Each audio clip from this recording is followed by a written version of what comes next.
Okay, so we're on to, hopefully you can see me here, we're on to part 2 of the dove field preparation. I kind of skipped over the seeding part, but I'll do one not too long down the road next year on the seeding part. I did the one earlier on the spraying, and now I'm out here cutting, and so I'm hoping to pass on about 20 years of putting in a dove fields experience to you, and that way if you haven't done this a lot, or if you're thinking about putting out a field or whatever, hopefully some of these tips will help you. So I'll turn this around. I got the tractor in the background there, so hopefully it's not too loud.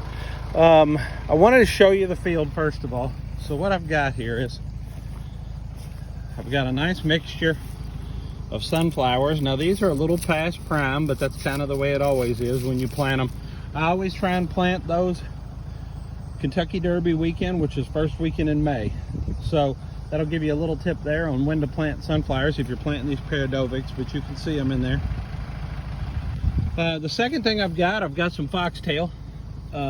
It's nice and headed out now, and the seeds, if I could get one that's big enough so you can see some of these seeds are really nice and ready, so that's good. I've got some brown top millet that I planted in here as well, and then I've got, of course, there's some ragweed in here and some various noxious weeds. I cut this all down. That's pretty cool. There's a hawk that's following me around while I'm cutting this and picking up all the things that I've killed. So I want to show you a little bit here. You'll notice this has a little much grass in it. A little too much grass in it. There's kind of a cool little critter. I sprayed glyphosate on it in the spring, and then I sprayed a grass only herbicide after the sunflowers started coming up. It did okay, it killed it, but where I messed up was I sprayed it a little bit early. So there was a lot of grass that emerged after I sprayed it. And so what you get is kind of a grassy field. Now, well, there's that hawk, but I was gonna show you, there are plenty of doves flying around. And so anyway, we're gonna have a nice dove shoot. I'm sure this first one's gonna be a nice shoot, but what I'll have to do, and here's another tip, is I'll come out here and I will run a disc through this. There's the bush hog. All I've got left is this one little strip. I left it to show you, but I will come back for the second and third and fourth shoots, and I'll run a disc through all of this to get rid of some of this greenery. When it comes to dove shooting, the best fields you can have the least grass. You can have some weeds and stuff, because most of your weeds, if you look at, most of your weeds don't grow super thick. So you see that bare dirt in there. The weeds don't necessarily grow too thick, it's the grass. So you got to try and keep that grass to a minimum if you can. So spray in the spring, right after everything emerges. Like I said, a glyphosate's what I use, 41%, and I use about 3.5 ounces to a gallon. This is 2.5 acre field. It took me about 50 gallons of spray to spray it. So that'll kind of give you an idea. There's a dove right there. So I put 3.5 ounces per gallon on 50 gallons. Then I came back with a grass only herbicide, and that was pre-mixed. Well, I say that it was a concentrate. It was just 16-ounce bottle. That was good for 2 acres. So I did that in about 40 gallons of water. And now I'm out here cutting this. So my next tip is, if your field is big enough, again, this field's about 2.5 acres. You see I got some nice dead trees around for them to sit in. There's some other trees over here they like to sit in, and there's some up there. My next tip is, if you can cut your field in 3 cuts, you're much better off. So cut your field in, cut it, there's some doves right there. I was going to show you me, but there's some doves landing right there. I like to cut it the first time the second week of August. Cut it the second time the third week of August.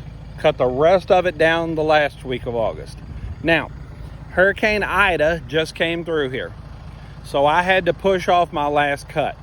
I would have preferably cut this 2 days ago.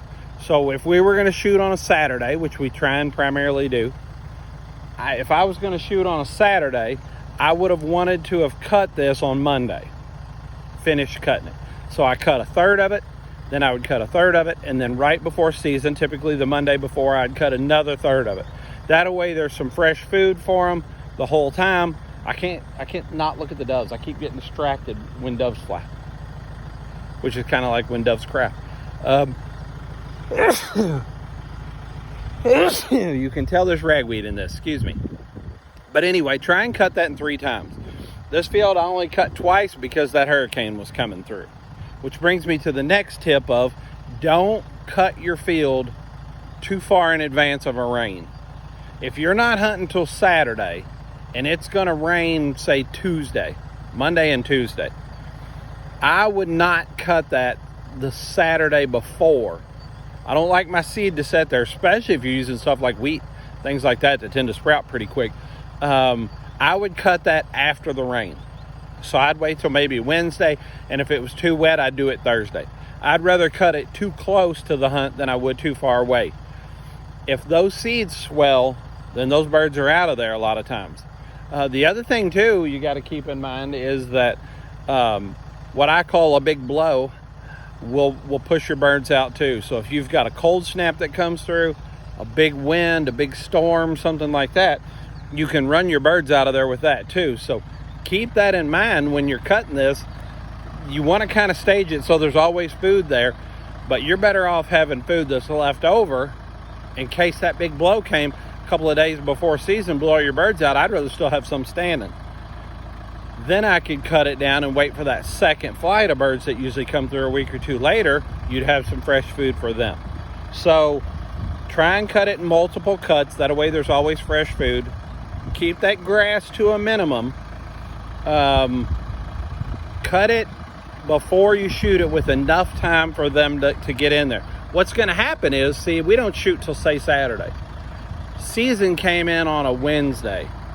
So by doing this as well, you're going to have your birds that you had in your field, but you're going to pick up birds from other fields that get shot out that look for a new place to feed. So if you've got that fresh food leading up to it, then you're going to get those birds. The other thing to keep in mind too, and this is the last tip, try and locate your field away from property lines if at all possible. I don't really have that luxury here. This one's pretty close, but I haven't run into too much trouble. I used to have it in a different location on the farm, and the reason why it's not there is because I cut it down and the neighbor would shoot all the doves. I wouldn't have cared if the neighbor had said, hey, when you shooting doves? So I say Saturday. He said, okay, I'll come out there Saturday, I'll set on my property and I'll shoot them with you. The problem with it was he shot them on a Wednesday when we had our shoot on Saturday. So you really kind of got to keep in mind when you're planning on shooting where your field's located. If you're having trouble with neighbors and you think there's a chance that they're going to shoot these birds before you get a chance, wait and cut your field right before. You may not shoot as many birds, but they're not going to be shooting all your birds off the field, and you will shoot some. So there's you a few tips. This was part 2 of it. The next one I show will be when I plant and stuff like that. But anyway, hopefully some of these tips will help you out. It's going to be a good dove season. Weather's supposed to be good. So looking forward to it, and hopefully those tips help you out.